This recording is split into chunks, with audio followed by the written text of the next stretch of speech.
আসসালামু আলাইকুম, বিসমিল্লাহির রহমানির রহিম। আমার দেশ এবং দেশের বাহির থেকে আমার ব্লগ ভিডিওটা যারা দেখছেন তাদেরকে অসংখ্য ধন্যবাদ। তো আজকে আমি এই যে এগুলো রান্না করতেছিলাম, আর এগুলো রান্না কিন্তু আমার পেজে অলরেডি রিলসও যে আছে। তো আজকে ভাবলাম পোলাও একটু মাংস করি, তাহলে বাচ্চারা খাবে। সেজন্য এগুলো করলাম। বাচ্চারা বায়না ধরেছে অনেক দিন থেকেই পোলাও মাংস খাবে, সেজন্য একটু খাসির মাংস আর পোলাও করে দিলাম।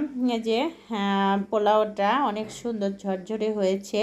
তো আমরা কিন্তু অনেক ভয় পাচ্ছি রাসেল ভাইপার নামক সাপকে।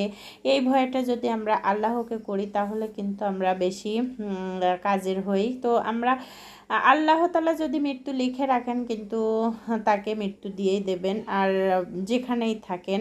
তো এটা ভয় করার কিছুই না। আল্লাহ তাআলা যখন মৃত্যু দিবেন তখন আজরাইলও ছাড়বে না। আর এই যে আমি এদিকে পোলাও রান্না করছিলাম, তো পোলাওটা হয়ে গেছে, মাংসে ওইদিকে হুইসেল বাজছিল। তো হুইসেলটা মানে মাংস বসিয়ে দিয়ে এদিকে পোলাও নাড়াচাড়া করছিলাম। 2 চুলা জ্বালিয়ে কিন্তু রান্না করলে একটু অতি তাড়াতাড়ি হয়, এতে সময়ও বাঁচে, আবার নিজের কাজেও হেল্প হয়, তাড়াতাড়ি হয়। আমার কিন্তু এই 2 চুলা দিয়ে রান্না করা খুবই ভালো লাগে। ওদিকে আবার ভাত বসিয়ে দিয়েছি রাইস কুকারে, আর আমার রাইস কুকার আছে, রান্না করতে সুবিধা হয় এই জন্যই।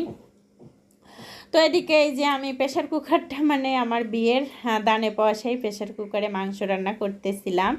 আর এই দানে পাওয়া প্রেশার কুকারে মানে সামনে জুন আসলে 18 বছর পূর্ণ হবে, সেই কথাই লিখেছিলাম যে 18 বছর পূর্ণ হতে যাচ্ছে এই প্রেশার কুকারের বয়স। তো এই যে মাংসটা হয়ে গেল, আলুটা দিয়েছিলাম আমার আরাফের জন্য, এদিকে করলাও ভেজে নিলাম।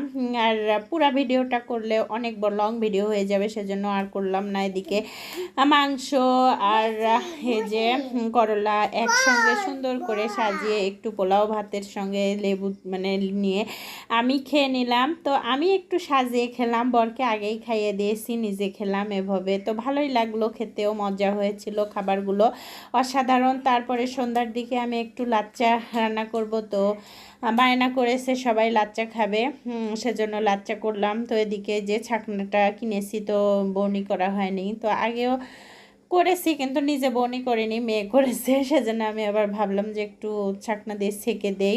দুধটা ডিপ ফ্রিজে ছিল, আর এদিকে দুধটা গরম করে নিয়ে এসে যে লাচ্চাটা দিয়ে দিচ্ছিলাম। আর এটা হলো তমিজউদ্দিনের লাচ্চা, আলাউদ্দিনের লাচ্চা।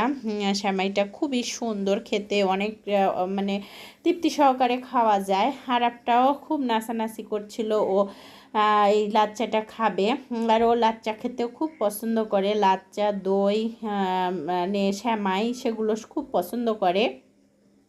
আর এক হাতে ফোন ধরে আর এক হাতে মানে লাচ্চা ছাড়ছিলাম, একটু সময় সাপেক্ষ। আর ধন্যবাদ সবাইকে আমার ভিডিওটা দেখার জন্য। আমার ভিডিওতে যারা যারা কমেন্টস করছেন তাদেরকে অসংখ্য ধন্যবাদ। একটু ফলো পেতে অবশ্যই আমার ভিডিওতে কমেন্টস করে যাবেন, তাহলে কিন্তু আবারও ফলো পাবেন আর সাবস্ক্রাইব পেয়ে যাবেন। খোদা হাফেজ।